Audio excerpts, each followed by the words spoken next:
Hoy vamos a hablar sobre la guía AJA 2024 en su última actualización sobre el manejo cardiovascular perioperatorio en cirugía no cardíaca. Este es el índice que vamos a seguir. Está desarrollada por la Sociedad Americana de Cardiología y el Colegio Americano de Cardiología y cuenta con la colaboración de múltiples sociedades quirúrgicas y cardiovasculares. Constituye la actualización del manejo cardiovascular perioperatorio en pacientes adultos que se someten a cirugía no cardíaca y supera a las guías previas de 2014. Se centra en una revisión exhaustiva de la literatura publicada en inglés sobre seres humanos y incluye diferentes tipos de estudios, desde ensayos clínicos controlados hasta metaanálisis y revisiones sistemáticas. Todas ellas indexadas en Medline, en BAS y diferentes bibliotecas de la web. El periodo de revisión lo constituye desde agosto de 2022 a noviembre de 2023. Para garantizar una revisión formal sobre el riesgo-beneficio de cada una de las intervenciones que se indican en la guía, se constituyó un comité de revisión independiente.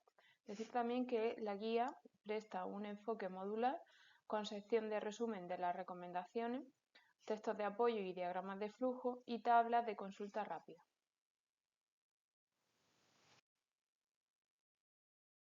El sistema de la AJA va a evaluar la fuerza de la recomendación o CORE en 4 grados, donde la clase 1 el beneficio supera el riesgo y por tanto constituye un estándar obligatorio de prácticas donde claramente la actuación se recomienda.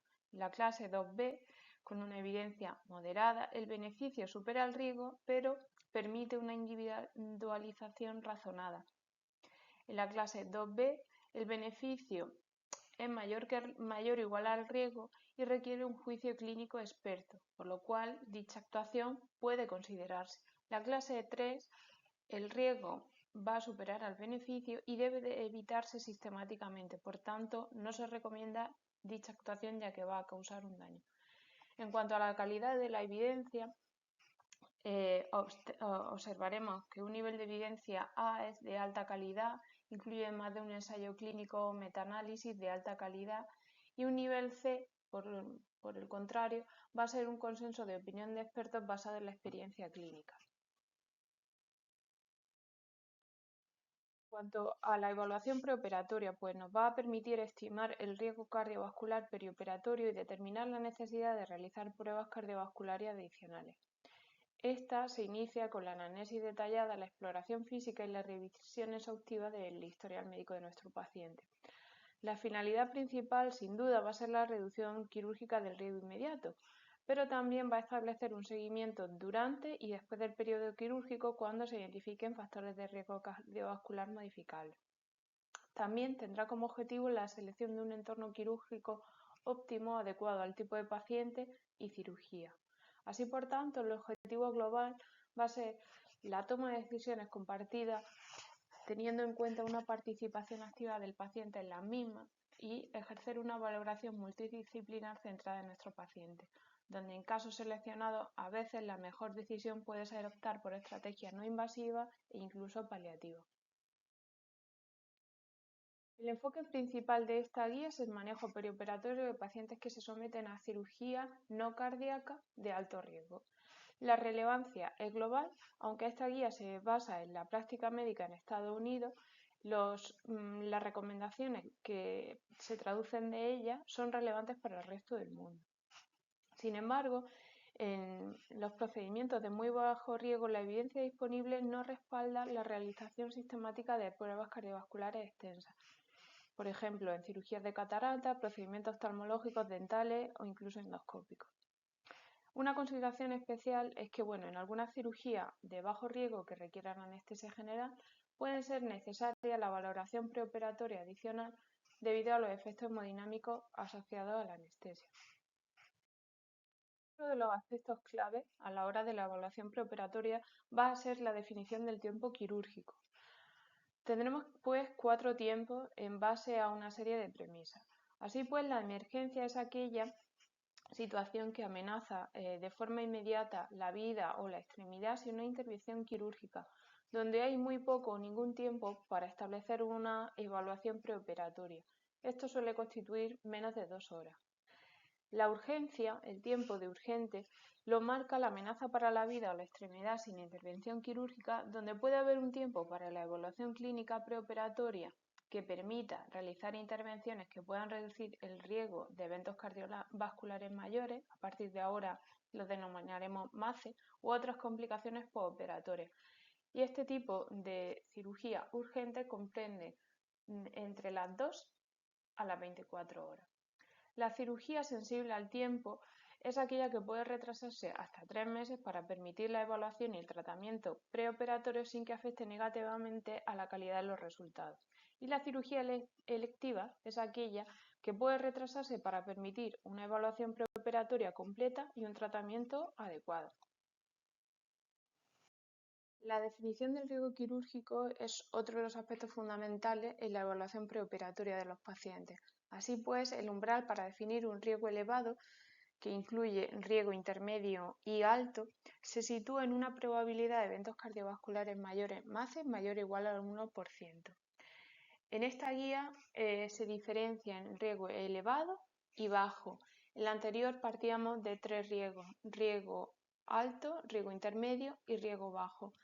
En la nueva guía de 2024, el riesgo elevado incluye riesgo intermedio o alto. Además de evaluar la localización y el tipo de cirugía, debemos también considerar la técnica y el momento de la intervención para modular el cálculo del riesgo quirúrgico. Como decimos, la localización de la cirugía va a modificar el mapa de riesgo. Así pues, son cirugías de riesgo máximo la cirugía vascular suprainguinal, la torácica, el trasplante de órganos sólidos y la neurocirugía. Y son, por tanto, riesgo mínimo la cirugía endocrina, cirugía de mama, ginecológica y obstétrica. La evaluación del riesgo cardiovascular preoperatorio nos va a permitir estimar la probabilidad de complicaciones preoperatorias mediante el uso de diferentes calculadoras e índices de riesgo cardiovascular que están validados. La comúnmente utilizada ha sido el RECRI o el índice de riesgo cardíaco revisado. Es una herramienta clásica y, como digo, ampliamente utilizada en la práctica clínica preoperatoria y nos indica un riesgo elevado cuando el RECRI es mayor del 1%, que se traduce en un MACE mayor al 1%. Otras calculadoras y otros índices de riesgo serían el NSQIP, MICA y el Universal. En cuanto a las limitaciones de estas, pues la capacidad razonable de predecir MACE están, pero hay escasos estudios en los que las estrategias terapéuticas se modifiquen en función de estas herramientas, ya que hay una variabilidad significativa en la predicción del riesgo entre modelos porque no se evalúan los mismos desenlaces y ninguno de ellos ha mostrado superioridad clara sobre los demás. Por tanto, se necesitan estudios futuros para informar y validar de esta práctica clínica, aunque en la guía, con un nivel de recomendación 2A, nos indican que en pacientes con una enfermedad cardiovascular conocida que se consideren para una cirugía no cardíaca, una herramienta de predicción de riesgos validada puede ser útil para estimar el riesgo de MACE preoperatorio. En pacientes que se someten a cirugías no cardíacas de riesgo elevado, la evaluación estructurada de la capacidad funcional es razonable con un nivel 2A para estratificar el riesgo de eventos cardiovasculares adversos perioperatorios. La capacidad funcional constituye un predictor independiente de riesgo de MACE tras cirugía y se mide en equivalentes metabólicos de tarea MET. Menos de 4 MET constituye el umbral de capacidad funcional deficiente. Se puede realizar la exploración de la capacidad funcional de diferentes formas. Tradicionalmente se ha empleado el test de las escaleras, que constituye en preguntar al paciente si es capaz de subir 2 tramos de escalera, ya que esto equivale a una actividad mayor de 4 MET. Es el método más rápido y, como digo, más accesible para una estimación clínica inicial de la capacidad funcional de nuestro paciente. En la guía se incluye el índice de DASI, que evalúa 12 actividades de la vida diaria, se autoadministra al paciente y comprende un rango de puntos de 0 a 58,2. A mayor DASI, mayor capacidad funcional adecuada para la cirugía. Nuestro umbral será un DASI mayor de 34 para considerar que el paciente tiene una capacidad funcional óptima. ¿Qué implicaciones tiene esto en la clínica? Pues en pacientes asintomáticos con una capacidad adecuada se puede proceder a la cirugía sin realizar pruebas cardiovasculares adicionales. Por el contrario, en pacientes que tengan poca capacidad funcional nos va a traducir en una mayor probabilidad de MACE. Fragilidad. En cuanto a la fragilidad, como un factor de riesgo independiente de complicaciones, hospitalización prolongada y mortalidad tras una cirugía no cardíaca. La guía recomienda que en todos los pacientes de más de 65 años o igual de edad y en aquellos que son menores de 64 con una fragilidad percibida y se sometan a una cirugía de riesgo alto, la evaluación de la fragilidad preoperatoria utilizando herramientas de medida validadas como instrumentos como el FRAIL, el SPPB, el fenotipo, pueden ser útiles para evaluar el riesgo preoperatorio y guiar nuestro manejo. La guía incluye el término de prehabilitación como un acondicionamiento físico o incluso un apoyo nutricional adecuado previo a la cirugía nos puede asociar a mejores resultados en pacientes frágiles seleccionados. En cuanto a los biomarcadores preoperatorios para estratificación del riesgo, podemos decir que en pacientes con enfermedad cardiovascular conocida o de más de 65 años o mayores de 45 años de edad con síntomas cardiovasculares sugestivos de una enfermedad cardiovascular que se sometan a una cirugía de alto riesgo, es razonable la determinación del NT-proBNP de forma prequirúrgica para complementar la evaluación del riesgo preoperatorio. Sin embargo, no existe evidencia de que su uso de forma sistemática mejore los resultados clínicos ni reduzca los costes sanitarios. Por tanto, su valor clínico preoperatorio es incierto. Así pues, en pacientes que no tengan enfermedad cardiovascular ni factores de riesgo y se sometan a una cirugía de bajo riesgo, evitar la medición de estos biomarcadores puede reducir costes y pruebas innecesarias. Del mismo modo, la troponina cardíaca en pacientes con enfermedad cardiovascular conocida mayores de 65 años o mayores de 45 años con síntomas cardiovasculares que sugieran una enfermedad cardiovascular y se sometan a una cirugía de alto riesgo, puede ser razonable su determinación prequirúrgica para completar la evaluación del riesgo perioperatorio. Sin embargo, la determinación debe contextualizarse siempre en la toma de decisiones individualizadas y evitando su uso sistemático e indiscriminado. Tampoco se ha demostrado que su uso mejore los resultados clínicos ni la eficacia ni la eficiencia en los costes. Así pues, su utilidad clínica preoperatoria también se considera incierta según la evidencia disponible. Pruebas de diagnóstico cardiovascular preoperatorio. En cuanto al electro, de 12 derivaciones, con un nivel 2A se recomienda en pacientes con una enfermedad coronaria conocida, como una arritmia, enfermedad arterial periférica, cerebrovascular u otra enfermedad cardíaca estructural con síntomas de enfermedad cardiovascular que se sometan a cirugía de riesgo. Es razonable realizar el electro en reposo para establecer una línea base preoperatoria y guiar el manejo perioperatorio. Del mismo modo, en pacientes que se sometan a cirugía no cardíacas con un electro preoperatorio que muestre nuevas alteraciones, por ejemplo, en elevaciones del ST, depresiones del segmento ST, inversiones de la onda T, entre otras, es razonable realizar una evaluación adicional para afinar un poco más la evaluación del riesgo cardiovascular. En pacientes que estén asintomáticos y se sometan a cirugías de riesgo elevado y no tengan una enfermedad cardiovascular conocida, se podría considerar un electro en reposo preoperatorio para establecer una línea base y guiar el manejo perioperatorio. Sin embargo, no se ha visto beneficio que en pacientes asintomáticos y se sometan a cirugía de bajo riesgo se puedan beneficiar de un electro perioperatorio de rutina para mejorar los resultados. La función sistólica diastólica normal del ventrículo izquierdo se asocia con un aumento del MACE perioperatorio. ¿Qué nos dice la guía? En pacientes que se sometan a cirugía con disnea de nueva aparición, insuficiencia cardíaca de nueva aparición o sospecha de una disfunción ventricular de nuevo o un empeoramiento previo, se recomienda la evaluación preoperatoria de la función del ventrículo izquierdo.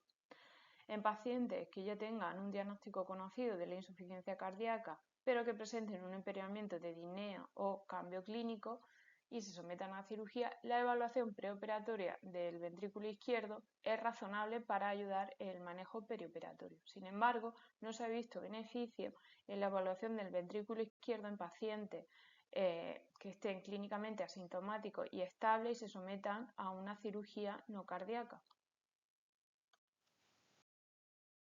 En cuanto al ventrículo derecho, la disfunción del ventrículo derecho se asocia de forma independiente con resultados adversos, especialmente en la insuficiencia mitral, tricuspidia o en la hipertensión pulmonar.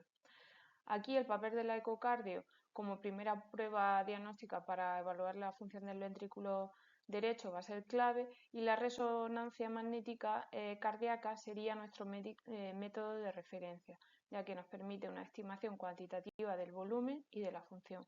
Sin embargo, no se recomienda una evaluación preoperatoria de rutina de la función ventricular derecha en pacientes que sean asintomáticos y que clínicamente estén estables. En cuanto a las pruebas de estrés, en el caso de pacientes que se sometan a cirugía de riesgo alto con una capacidad funcional deficiente o desconocida y tengan un riesgo elevado de MACE perioperatorio según la herramienta de riesgo que hayamos empleado, se puede considerar la realización de una prueba de esfuerzo con un nivel 2B para evaluar la isquemia miocárdica inductible. Sin embargo, en pacientes con bajo riesgo de eventos cardiovasculares perioperatorios y una capacidad funcional adecuada y síntomas estables o simplemente que se sometan a procedimientos de bajo riesgo, no se recomienda hacer pruebas de esfuerzo rutinarias antes de la cirugía debido a la falta de beneficio. El objetivo clave de hacer una prueba de estrés no va a ser identificar la enfermedad oculta, sino identificar a pacientes con enfermedad cardiovascular de alto riesgo en quienes la revascularización nos pueda mejorar el pronóstico.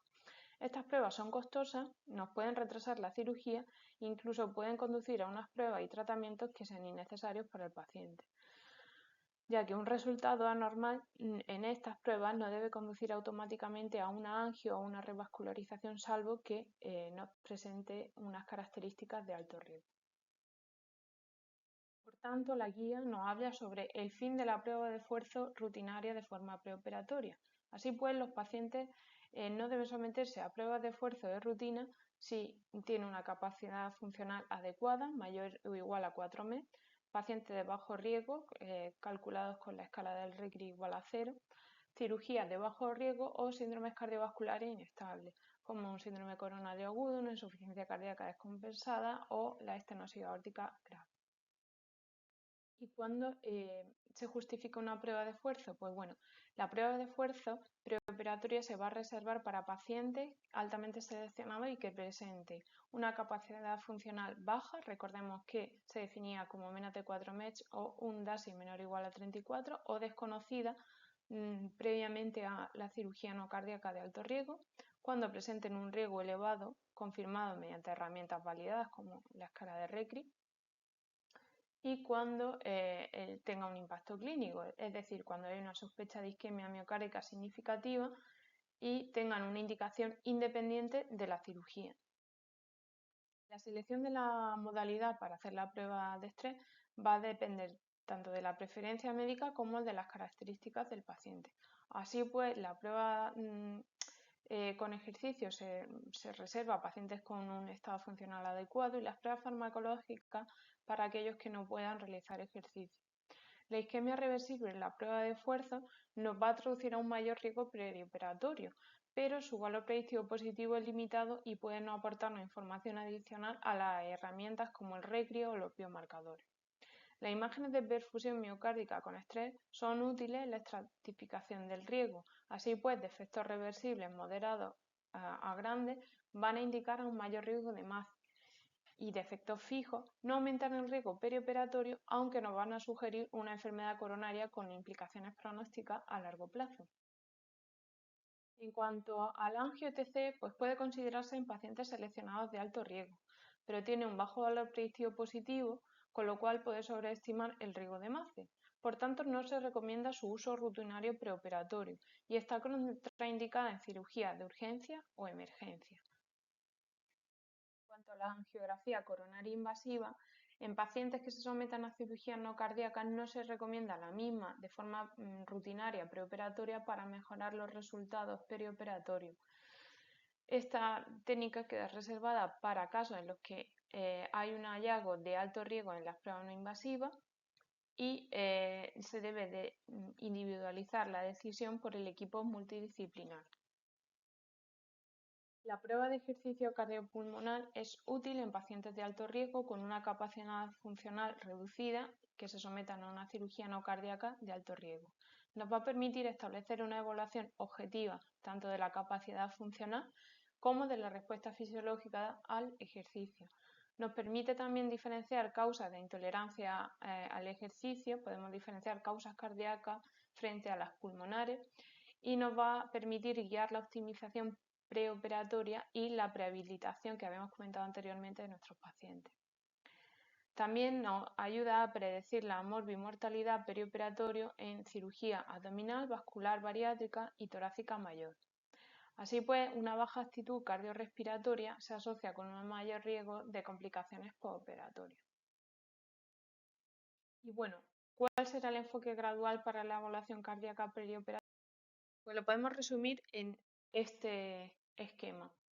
En un paciente que presente factores de riesgo vascular, enfermedad o síntomas cardiovasculares y estén programados por una cirugía no cardíaca, tenemos que preguntarnos, lo primero, si es una cirugía de emergencia. Si es una cirugía de emergencia, se procederá directamente a cirugía. Si no, debemos considerar si nuestro paciente presenta un síndrome coronario agudo, una arritmia cardíaca inestable o una insuficiencia cardíaca descompensada. Si presenta alguna de ellas, debemos retrasar la cirugía y optimizar. Si el paciente no presenta, por el contrario, ninguna de estas características, debemos centrarnos en la estimación del riesgo perioperatorio, utilizando las calculadoras de riesgo para eventos cardiovasculares adversos y debemos preguntar si el paciente tiene alguno de los siguientes modificadores de riesgo. Entre ellos destacamos la enfermedad valvular cardíaca severa, enfermedades cardíacas congénitas de riesgo elevado, stent coronario, ACV reciente, marcapaso y la fragilidad de nuestro paciente. En el paso 3, que en el que nos encontramos, correspondería a la estimación del riesgo, como hemos dicho, las calculadoras de riesgo y ver el MACE de nuestro paciente, más la presencia de modificadores. En este contexto vamos a establecer una serie de categorías. Pacientes con un riesgo calculado bajo y sin modificadores de riesgo, procederemos a la cirugía. Paciente con un riesgo calculado elevado y sin modificadores de riesgo, determinaremos la capacidad funcional del mismo. Si tiene un DASI mayor de 34, se procederá a la cirugía. Si tiene un DASI menor de 34 o MED, ya vamos a tener una capacidad funcional reducida. Entonces nos debemos hacer la pregunta de ¿más pruebas nos van a afectar sobre la toma de decisiones en el cuidado perioperatorio? Si realizar más pruebas no nos va a modificar, procederemos a la cirugía, y si sí se nos va a modificar el hacer más pruebas, pasaremos al siguiente paso. Si tenemos una capacidad pobre o desconocida, utilizaremos los biomarcadores y solo avanzaremos a las pruebas de isquemia si éstas nos van a modificar nuestro propio manejo clínico.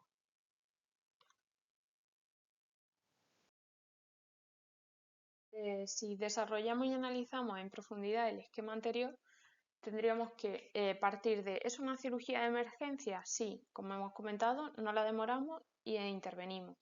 Si presenta factores de riesgo cardiovascular, no los presenta ni síntomas cardiovasculares, procedemos directamente a la cirugía. Si existen factores de riesgo, continuamos nuestra evaluación. ¿Presenta nuestro paciente una cardiopatía activa?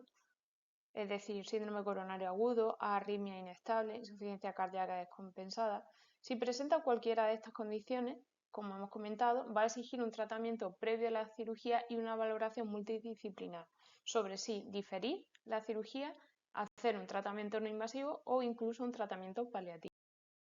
Si no existe ninguna de las condiciones cardíacas comentadas, procederemos, como hemos visto, a la estimación del riesgo preoperatorio. Las calculadoras del riesgo con una fuerza 2A y la identificación de modificadores de riesgo independientes. Como habíamos comentado, serían modificadores la valvulopatía grave, la hipertensión pulmonar grave, las cardiopatías congénitas, los stents coronarios, cirugías de revascularización coronaria previa, ACV recientes, marcopaso o DAI implantado y una fragilidad del paciente clínicamente establecida. ¿Cómo interpretamos todo este riesgo? Pues si el paciente tiene un riesgo bajo y no presenta ninguno de los modificadores anteriormente comentados, se procede a la cirugía. Si presenta riesgo elevado pero sin modificadores, se procederá a hacer electro de 12 derivaciones en pacientes asintomáticos sin cardiopatía establecida con un nivel de recomendación 2B y se iniciará el tratamiento guiado por objetivo y por guías médicas para la reducción del riesgo vascular a largo plazo y el manejo de la enfermedad. Si nos encontramos ante cualquier riesgo con la presencia de modificadores, debemos hacer una consulta multidisciplinar en el que incluyamos el electro de 12 derivaciones en enfermedad cardiovascular establecida o síntomas con un nivel 2A, ecocardio si el paciente presenta estenosis valvular moderada, grave, regurgitación, disnea de nueva aparición o sospecha de disfunción ventricular nueva o incluso empeoramiento. Se deben considerar el tratamiento guiado por la guía médica para la reducción del riesgo cardiovascular a largo plazo y el manejo de la enfermedad. En pacientes con riesgo calculado elevado sin modificadores y pacientes de cualquier riesgo calculado con modificadores, si no presentan una baja capacidad funcional o desconocida, se procede a la cirugía. Por el contrario, si presenta una baja capacidad funcional o esta es desconocida, nos debemos preguntar si influirán las pruebas adicionales solicitadas en la toma de decisiones sobre la atención perioperatoria de nuestro paciente. Si no influye, se procede a la cirugía o se opta por estrategias alternativas como diferir, hacer un tratamiento no invasivo e incluso paliativo. Si sí que influye, procederemos a la evaluación de los biomarcadores de riesgo preoperatorio, los péptidos NP-proBNP y la troponina. Valores normales de estos nos indicarán que podemos proceder a la cirugía. Si por el contrario obtenemos valores anormales, deberemos hacer una evaluación multidisciplinar valorando riesgo-beneficio y una evaluación cardíaca adicional. En cuanto a la evaluación cardíaca adicional no invasiva, contamos con la ecocardio, la prueba de esfuerzo no invasiva con un nivel de recomendación 2B y la angio-TC coronario con un nivel de recomendación también 2B. Si obtenemos un bajo riesgo observado, se procede a la cirugía. En pacientes con alto riesgo, procederemos a estrategias alternativas, como hemos comentado, incluso llegando a no a realizar la cirugía o ofrecer un tratamiento paliativo. Otra de las novedades de la guía de 2024 es la monitorización postoperatoria. Se debe considerar la determinación de troponina en el postoperatorio con un nivel de recomendación 2B en pacientes de alto riesgo para la determinación del MINS, que es la lesión miocárdica asociada a cirugía no cardíaca.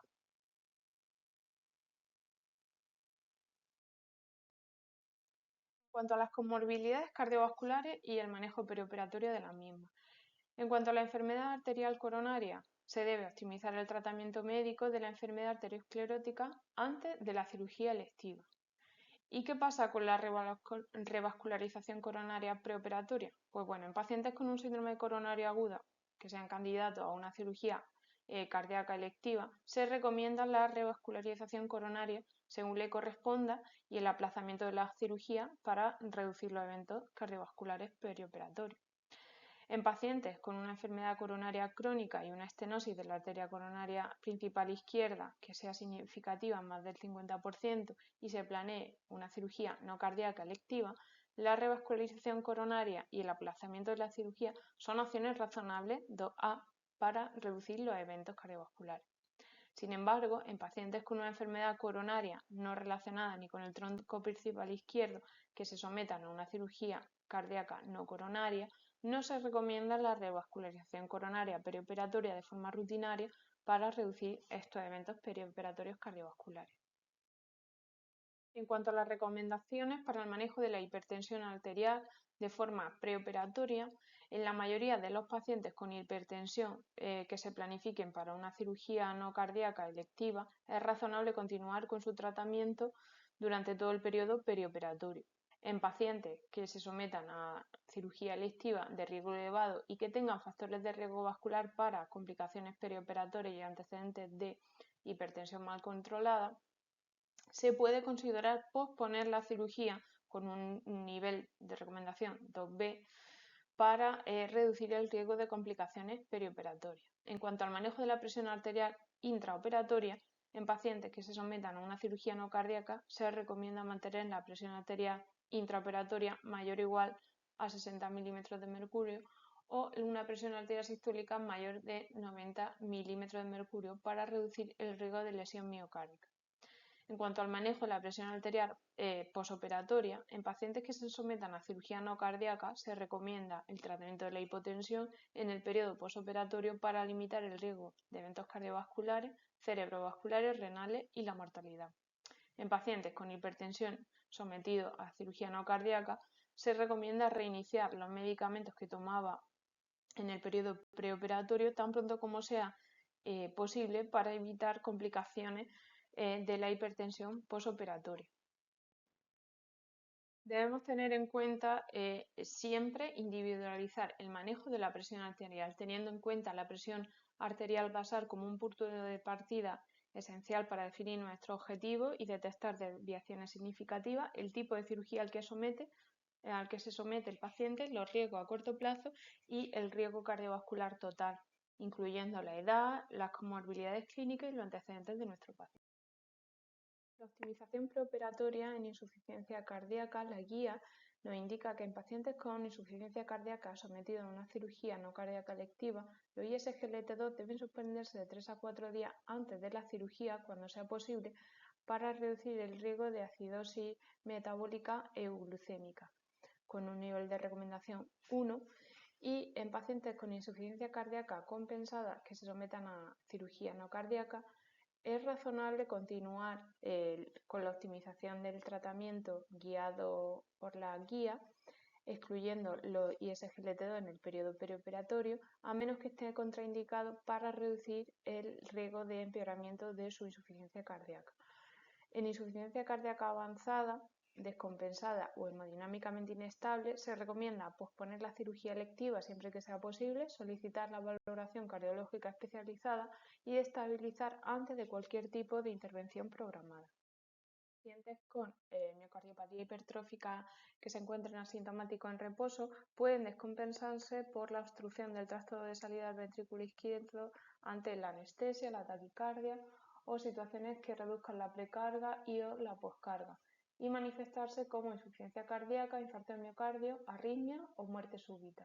Por tanto, se debe evitar la diuresis excesiva y los ionotrópicos y se prefieren vasopresores sobre ionotrópicos para el soporte de la presión arterial. Se prefiere continuar con los ionotrópicos negativos ya establecidos en el paciente y mantener el ritmo sinusal siempre que sea posible. En cuanto a la monitorización, la ecografía transesofágica se indica en situaciones de inestabilidad hemodinámica para evaluar la obstrucción del tracto de salida del ventrículo izquierdo. De forma más desarrollada, en esta tabla se resumen las consideraciones sobre el manejo perioperatorio e intraoperatorio en pacientes con una miocardiopatía hipertrófica. Así pues, se recomienda continuar con los beta bloqueantes o los bloqueadores del calcio no dihidropirimidínicos sin interrupción en el periodo perioperatorio. Se debe evitar la hipovolemia y la reducción de la precarga, evitar la hipotensión y la reducción de la poscarga y evitar la taquicardia para asegurar un correcto llenado del ventrículo izquierdo. Si se desarrolla la hipotensión, como vemos, nos indican priorizar la administración de líquidos intravenosos para corregir la hipovolemia y utilizar agonistas alfa como la feni o la vasopresina en lugar de agonistas beta que nos puedan empeorar la obstrucción del tracto de salida del ventrículo izquierdo, como hemos comentado anteriormente. También nos indica, como vemos, considerar la ecocardio intraoperatorio para evaluar la obstrucción del tracto de salida del ventrículo izquierdo en el contexto de la hipotensión. Y en casos seleccionados se puede ser necesaria el bloqueo beta intravenoso para reducir la contractibilidad miocárdica y aliviar esa obstrucción del tracto de salida del ventrículo izquierdo. En cuanto al manejo de la hipertensión pulmonar, decir que presenta mayor riesgo de MACE perioperatorio en todos los subtipos de hipertensión pulmonar y la estratificación del riesgo debe incluir siempre una revisión preoperatoria reciente del cateterismo cardíaco derecho que nos confirme la hipertensión pulmonar precapilar, es decir, una presión arterial pulmonar media de más de 20 milímetros de mercurio, presión de enclavamiento menor de 15 y resistencia vascular pulmonar mayor de 2 unidades de Wood. También se debe incluir la ecocardio para la evaluación de la gravedad de disfunción ventricular derecha que nos oriente en el manejo antes, durante y después de la cirugía no cardíaca.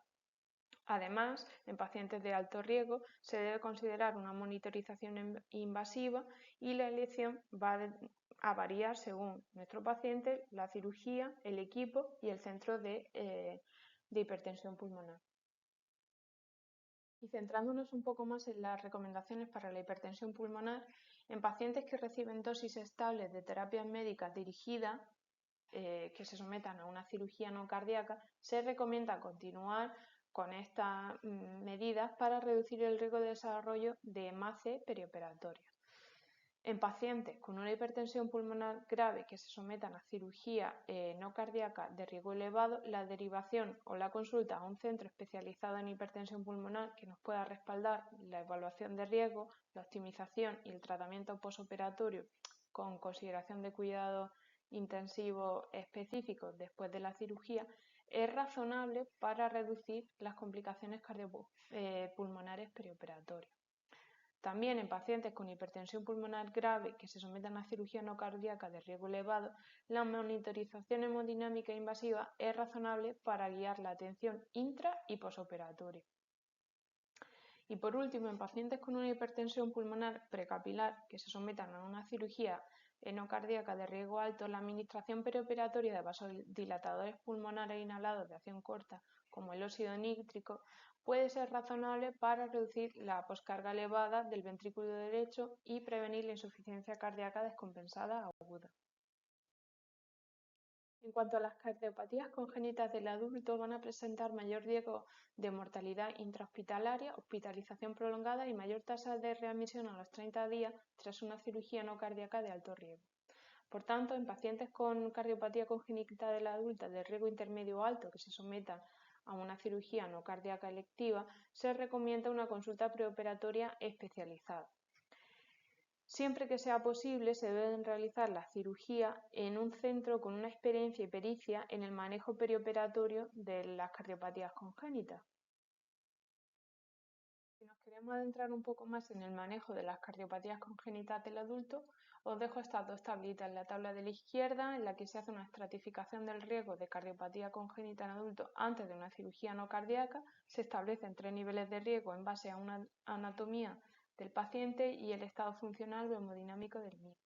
En la tabla 11, la tabla de la derecha, se recoge de manera sintetizada el manejo del paciente adulto con una cardiopatía congénita para una cirugía no cardíaca.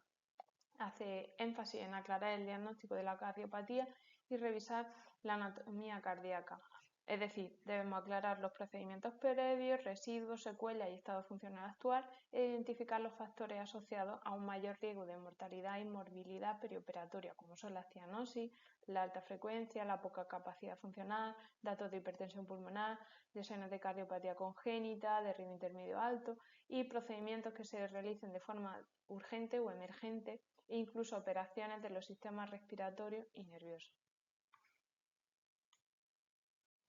En cuanto al manejo de los dispositivos de asistencia ventricular izquierda, DAVI, la guía recomienda que en pacientes con un DAVI se deba coordinar con el equipo de atención al DAVI en el momento adecuado y las consideraciones perioperatorias de la cirugía no cardíaca electiva para mitigar el riesgo de MACE perioperatorio. Estos pacientes suponen un reto para el manejo perioperatorio, ya que requieren una anticoagulación terapéutica que implica un mayor riesgo de sangrado y por el otro extremo tendremos un riesgo de trombosis del dispositivo y de presentar accidentes cerebrovasculares. Además, en estos pacientes va a existir un riesgo inherente mayor de complicaciones como la insuficiencia cardíaca derecha, las arritmias, infecciones graves, incluso disfunción hepática y renal. Existe escasa evidencia sobre cuándo es el momento óptimo para realizar una cirugía electiva tras la implantación de un DAVI, pero se recomienda la coordinación individualizada con el equipo especializado. Y en el manejo de la enfermedad cardíaca valvular o valvulopatía, empezaremos con las recomendaciones de la guía para la estenosis aórtica. En pacientes con una estenosis aórtica grave, indica que deben ser evaluados para determinar la necesidad de una intervención de la válvula aórtica antes de una cirugía no cardíaca electiva para reducir el riesgo perioperatorio. En pacientes con sospecha de una estenosis aórtica moderada o grave que se sometan a una cirugía no cardíaca de riesgo elevado, se recomienda una ecocardio preoperatoria antes de la cirugía electiva para guiar el tratamiento perioperatorio. En pacientes que estén asintomáticos y presente una estenosis aórtica moderada o grave con una función sistólica del ventrículo izquierdo normal evaluada mediante un ecocardio en el último año, la guía indica que es razonable proceder a la cirugía no cardíaca electiva de bajo riesgo.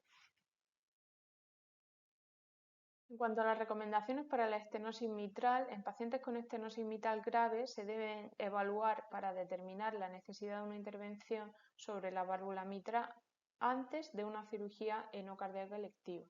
En pacientes con una estenosis mitral grave que no pueden someterse a una intervención de la válvula mitral antes de la cirugía, la monitorización hemodinámica invasiva perioperatoria es razonable para guiar nuestro tratamiento y reducir el riesgo de complicaciones cardiovasculares. En pacientes con estenosis mitral grave que no puedan someterse ni a una intervención de la válvula mitral antes de la cirugía, se puede considerar el control de la frecuencia cardíaca perioperatoria para prolongar el tiempo de llenado diastólico y disminuir las complicaciones cardiovasculares perioperatorias. En el caso de la insuficiencia tanto aórtica como mitral crónica, la guía establece que en pacientes con sospecha de una insuficiencia valvular moderada grave se recomiende la ecocardio preoperatoria antes de la cirugía no cardíaca electiva para guiar el manejo perioperatorio. En pacientes con alteración de las válvulas que cumplan con las indicaciones para intervención quirúrgica valvular, según la presentación de clínica y la gravedad de la regurgitación, se debe considerar la necesidad de una intervención valvular antes de una cirugía no cardíaca electiva de riesgo alto para reducir así el riesgo perioperatorio.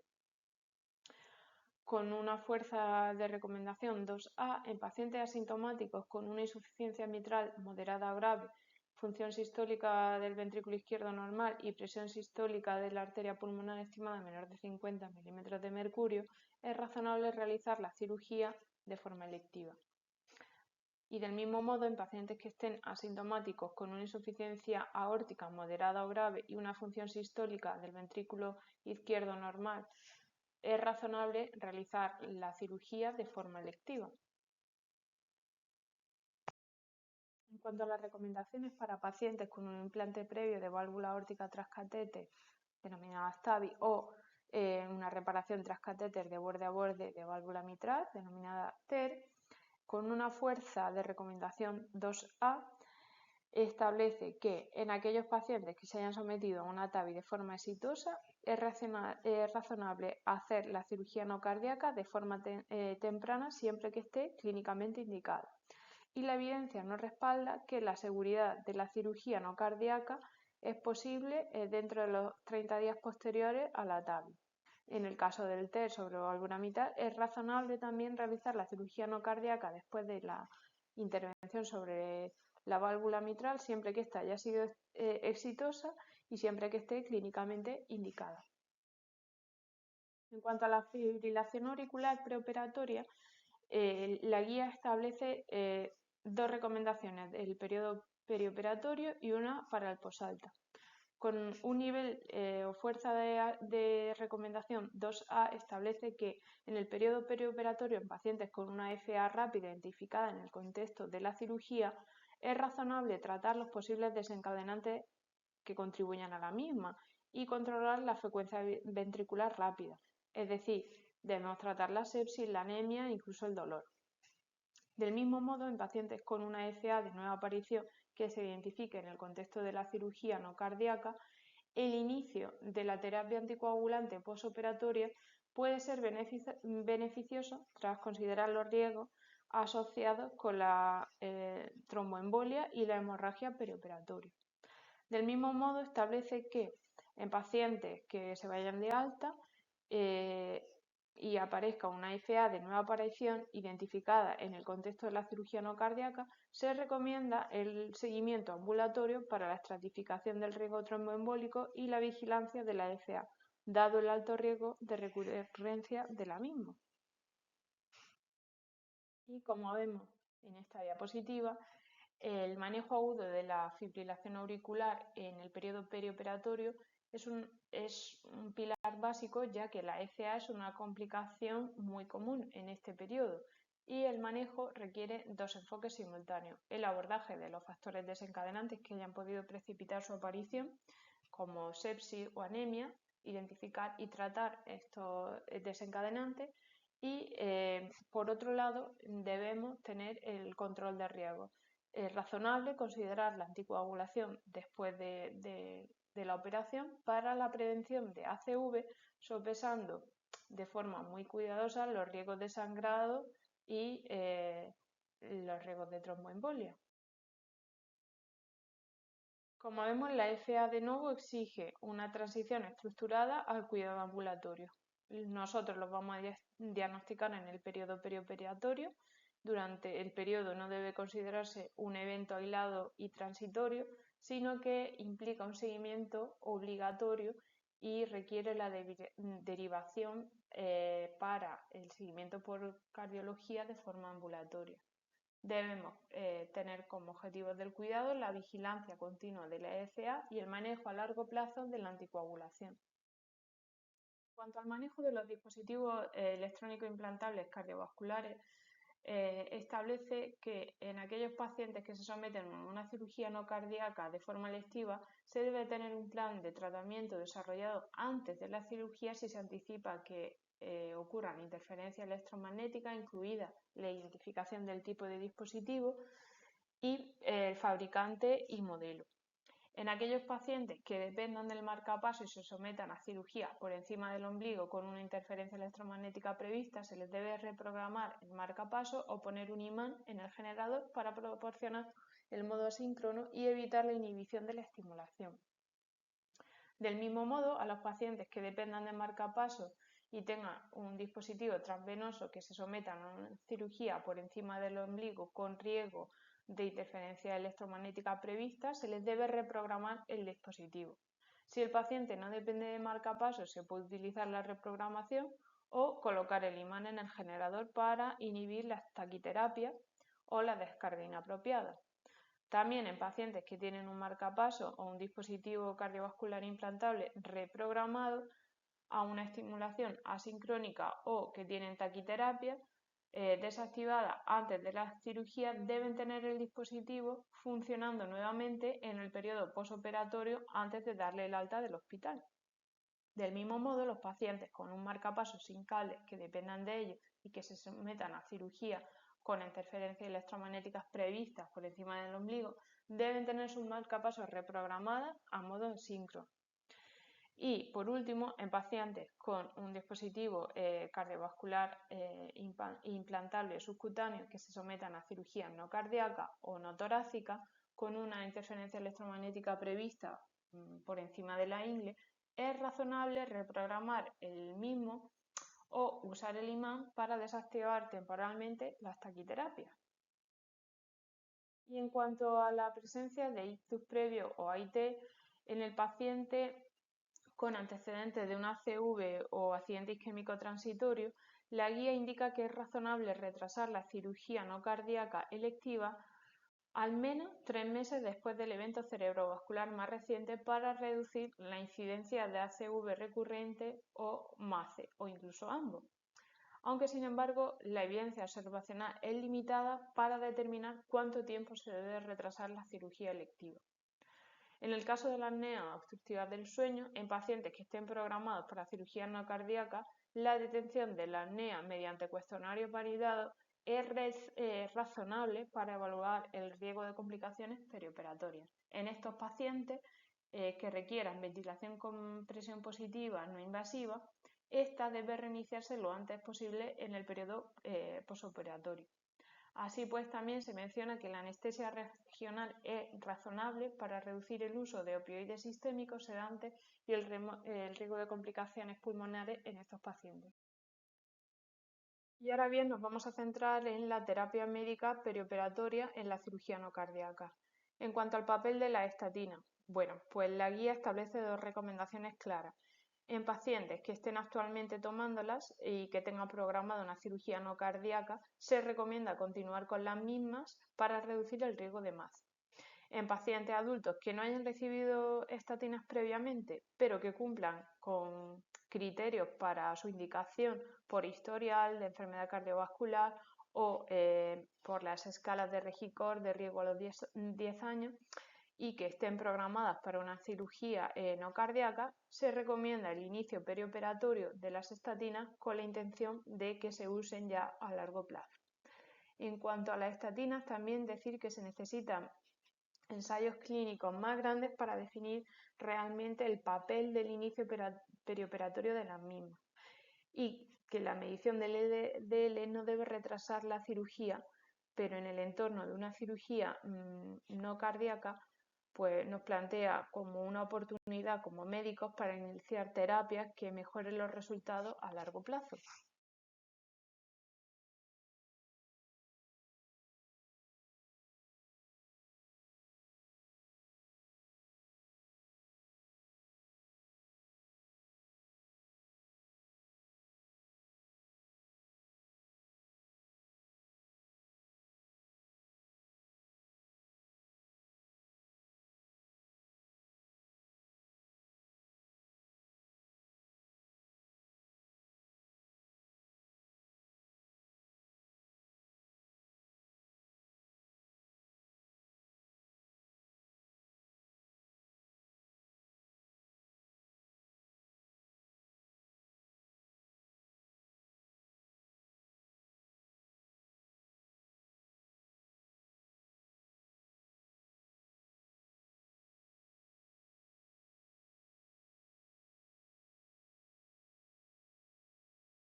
En cuanto a los bloqueadores de calcio, pues la evidencia estudiada indica que su continuación puede ser razonable, pero que el inicio perioperatorio no está respaldada por esta evidencia.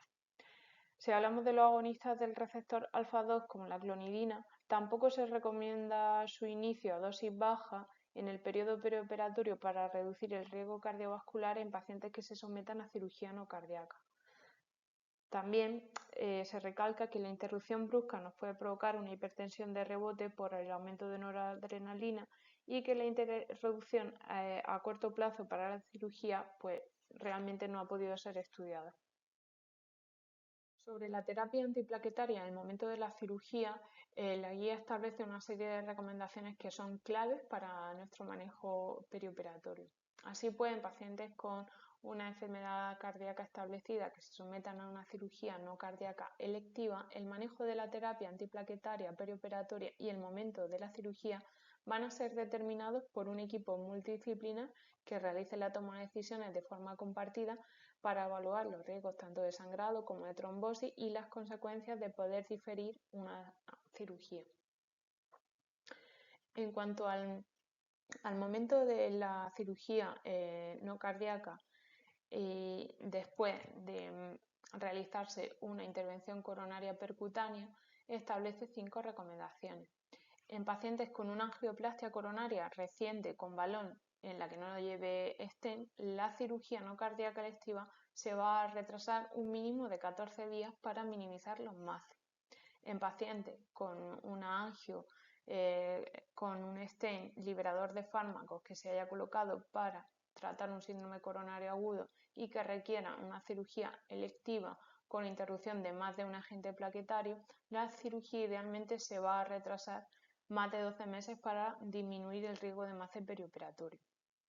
En pacientes con una angio con stent liberador de fármaco colocado para tratar una enfermedad coronaria crónica que requiera cirugía electiva con interacción de más de un agente plaquetario, es razonable retrasar la cirugía durante más de 6 meses después de la intervención coronaria percutánea para minimizar los MACE preoperatorios.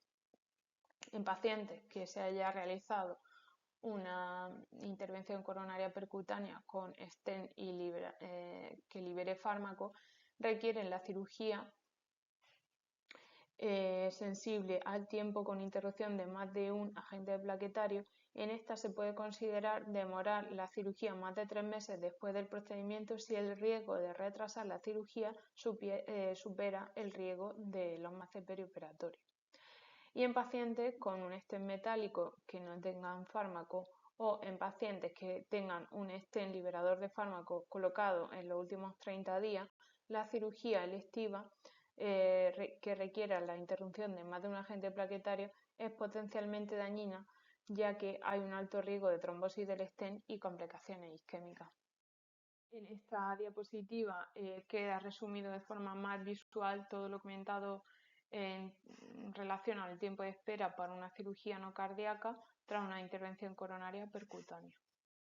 En esta tabla de consulta podemos observar las recomendaciones que hace la guía para el manejo antiplaquetario perioperatorio después de una intervención coronaria percutánea y para el manejo antiplaquetario perioperatorio en pacientes que no tengan la intervención previa. En cuanto a los anticoagulantes orales, decir 4 principios básicos: que se debe individualizar la suspensión preoperatoria, se debe realizar una evaluación multidisciplinaria sobre el protocolo preoperatorio que haya estandarizado en el centro y se deben monitorizar los efectos residuales del fármaco y la hemostasia. Del mismo modo, es súper importante conocer las estrategias de reversión de la anticoagulación, sobre todo en entornos de urgencia.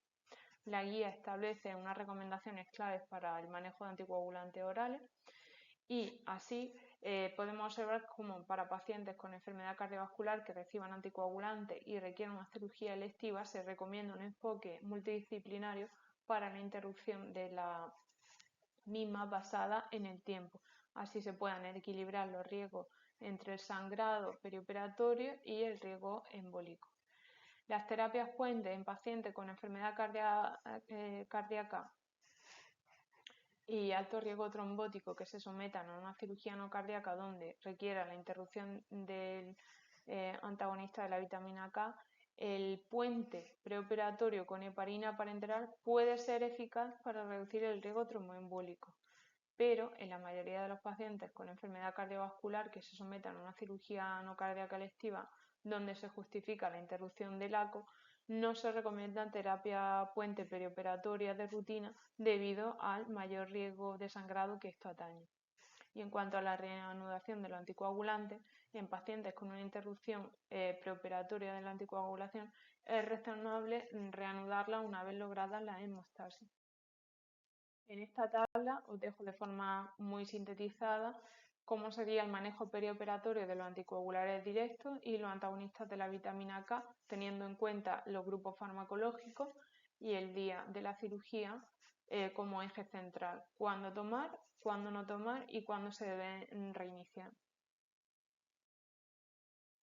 En esta otra tabla, que complementa a lo anteriormente comentado, se hace un balance sobre el riesgo tromboembólico para las indicaciones comunes de anticoagulantes orales. Así podemos ver los 3 riesgos que hay: riesgo bajo, moderado y alto, en función a 4 entidades: el tromboembolismo venoso, fibrilación auricular, válvulas mecánicas y otras indicaciones.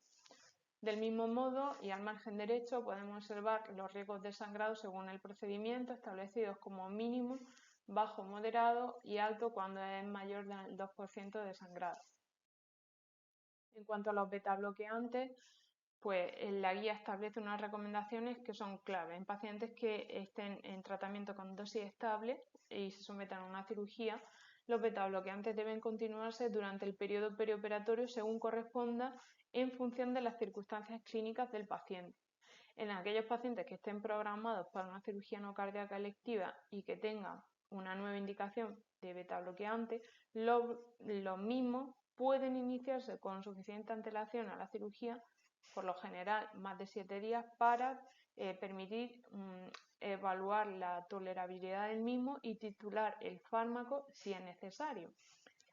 Y por el contrario, en pacientes que se sometan a una cirugía no cardíaca y no tengan necesidad inmediata de beta bloqueo, no se deben iniciar esto el día de la cirugía, pues por el riesgo mayor que existe de mortalidad postoperatoria.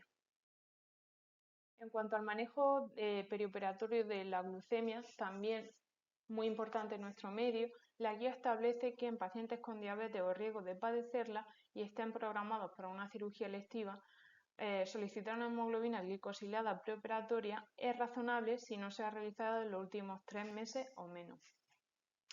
En pacientes que estén programados, el ISGLT2 debe suspenderse 3-4 días antes de la cirugía, como hemos comentado anteriormente, para reducir el riesgo de acidosis metabólica euglucémica. Y en pacientes con diabetes o intolerancia a la glucosa es razonable continuar con la metformina durante el perioperatorio para mantener el control glucémico estricto. Entonces, en cuanto a la suspensión obligatoria, nos debemos quedar con ISGLT2 suspenderse 3-4 días antes, como hemos comentado, riesgo de cetoacidosis diabética euglucémica y acidosis metabólica severa. Y los agonistas del receptor GLP-1, los que se toman de forma semanal, se deben suspender una semana antes, los que se administran de forma diaria se deben de suspender el día antes. ¿Por qué? Porque existe un riesgo de gastroparesia alto y un riesgo de broncoaspiración también alto. En este resumen, de forma muy visual, sintetizamos lo que hemos comentado anteriormente. Sobre las consideraciones anestésicas, la guía establece que con una fuerza 2A no se ha visto ninguna diferencia de MACE si comparamos la anestesia general frente a la neuroaxial, si ambas son viables para el paciente, y del mismo modo tampoco se ha visto diferencia en complicaciones cardiovasculares si se compara los agentes volátiles, la anestesia inhalatoria versus alativa. En cuanto al manejo del dolor, pues la guía establece que la analgesia epidural torácica se prefiera en cirugía abdominal mayor porque reduce el riesgo de infarto de miocardio postoperatorio al bajar la respuesta simpática con un nivel de recomendación, una fuerza de recomendación 2A. Del mismo modo, los gabapentinoides se deben evitar en mayores de 65 años por efectos adversos observados como el delirio o la depresión respiratoria. Y en cuanto a la monitorización, pues establece que se deben evitar catéteres de arteria pulmonar de rutina y que el uso de la línea arterial y el ETE quede reservado para situaciones de inestabilidad severa o valvulopatía.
Y en cuanto a novedades de la guía, otra de las novedades es que incluye el término de lesión miocárdica perioperatoria o MINS. La lesión miocárdica después de la cirugía no cardíaca MINS engloba tanto el infarto tipo 1 por la rotura de la placa de ateroma como el tipo 2 que se producía, como recordemos, por un desequilibrio entre el aporte y la demanda, ¿vale? La presentación clínica de esta entidad frecuentemente es silente porque el paciente suele estar asintomático bajo el efecto de la analgesia y de la anestesia, sin exhibir los cambios isquémicos clásicos en el electro. Tiene un pico de mortalidad altísimo a los 30 días que se van a correlacionar con niveles elevados de troponina. ¿Cuál es la relevancia pronóstica? Pues que se asocia fuertemente y de forma independiente a un incremento dramático en la mortalidad general a los 30 días postoperatorio. En cuanto a las recomendaciones para el manejo del síndrome coronario agudo con y sin elevación del segmento ST en el periodo postoperatorio, la guía establece 3 recomendaciones. En pacientes que desarrollan síndrome coronario agudo con elevación del ST después de la cirugía, deben considerarse para tratamiento óptimo según la guía, considerando también la intervención coronaria percutánea, equilibrando, como siempre, el riesgo-beneficio de sangrado y de trombosis en el contexto de la gravedad de la presentación del cuadro. En pacientes que hayan desarrollado un síndrome coronario agudo sin elevación del ST después de haberse realizado una cirugía, se debe proponer recibir un tratamiento médico como cualquier paciente con un infarto de miocardio espontáneo, pero después de considerar los riesgos de sangrado postoperatorio y el estado hemodinámico del paciente. En los pacientes que desarrollan un síndrome coronario agudo sin elevación del ST después de la cirugía, se pueden considerar para un intervencionismo coronario, equilibrando los riesgos de sangrado y los riesgos de trombosis en el contexto de la gravedad de la presentación clínica del cuadro. Como digo, el manejo del infarto postoperatorio se puede resumir en este cuadrito. Síndrome coronario agudo con elevación del ST, tratamiento médico según la guía de forma inmediata, y se pueden considerar la angiografía invasiva de emergencia tras evaluar de forma muy precisa el riesgo de sangrado quirúrgico reciente frente al riesgo de trombosis. Y por el otro lado tenemos el síndrome coronario agudo sin elevación del ST con una fuerza de recomendación 2A en la que se opta por una terapia médica inicial y se reserva la angiografía invasiva selectiva solo si el beneficio supera claramente el riesgo de hemorragia en el sitio quirúrgico. Y de forma breve, consideraciones sobre la evaluación de poblaciones especiales como en pacientes en trasplante hepático o renal. Decir que en estos contextos hay una alta prevalencia de factores de riesgo cardiovascular aumentado y la evidencia reciente nos indica que las estrategias de cribado coronario selectivo nos ofrecen resultados que pues son clínicamente similares al cribado rutinario universal. Y además de esto, una estrategia invasiva profiláctica no nos ha demostrado la superioridad frente al tratamiento médico inicial. Por tanto, realizar más pruebas de detección coronaria antes del trasplante renal no se ha asociado a una reducción de muerte o infarto a corto plazo. Por el lado de la cirugía bariátrica y la obesidad, decir que la incidencia de infarto agudo de miocardio perioperatorio ronda en torno al 0,37% y tiene una mortalidad de en torno al 0,08%. En pacientes con antecedentes de síndrome coronario agudo o insuficiencia cardíaca va a haber mayor riesgo de complicaciones, obviamente. También en estos pacientes requieren especial atención el manejo y la suspensión de fármacos para la pérdida de peso que puedan estar tomando, como los GLP-1, por el riesgo de broncoaspiración. Y bueno, no podemos finalizar la sesión sin hablar sobre las lagunas de evidencia de la guía. Bueno, si atendemos a los modelos de atención, pues decir que se necesitan más estudios para una atención perioperatoria multidisciplinar que incluya el uso de telemedicina en la evaluación preoperatoria. Del mismo modo, en la evaluación del riesgo falta evidencia para determinar qué índice de riesgo perioperatorio es el más útil y cómo utilizarlo para reducir los MACE posoperatorios. En cuanto al manejo perioperatorio, existe incertidumbre sobre áreas como los umbrales y la monitorización óptima de la tensión arterial perioperatoria, sobre las estrategias de control de frecuencia y ritmo en la FA de nuevo tras una cirugía, sobre el beneficio de la revascularización coronaria previa a la cirugía en pacientes estables y sobre cuál es el momento óptimo de cirugía tras un implante de un dispositivo de asistencia ventricular izquierda o después de un ictus reciente. Del mismo modo, existe laguna en cuanto a la evaluación preoperatoria, ya que no está claro cuál es el beneficio de pruebas adicionales ante una elevación aislada de la troponina, ni siquiera si el electro o la evaluación rutinaria de la función ventricular izquierda van a mejorar los resultados en pacientes que estén estables.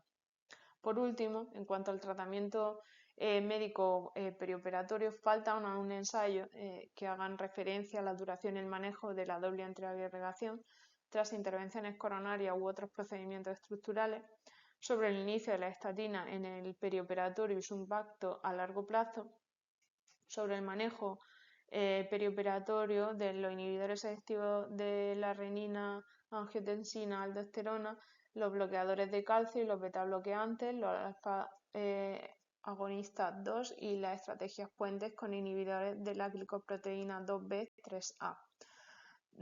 También falta evidencia y faltan ensayos sobre el manejo de la diabetes perioperatoria, incluyendo cuáles serían los niveles óptimos de glucosa y el uso de fármacos modernos como los ISGLT2 o los agonistas de la GLP-1.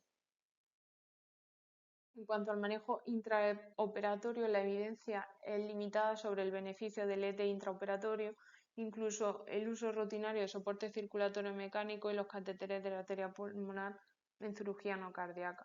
En cuanto a la vigilancia perioperatoria, la lesión MINS después de una cirugía no cardíaca sigue siendo un problema poco comprendido y se requieren más estudios para aclarar cuáles son los mecanismos fisiopatológicos y el tratamiento óptimo, incluyendo el papel de antiagregantes y estatina en su manejo. En general, de esta guía se pueden decir que se necesita más ensayos clínicos aleatorizados y estudios de alta calidad para poder optimizar la evaluación, el tratamiento y la monitorización cardiovascular en el periodo perioperatorio. Estas serían las fuentes bibliográficas que he usado.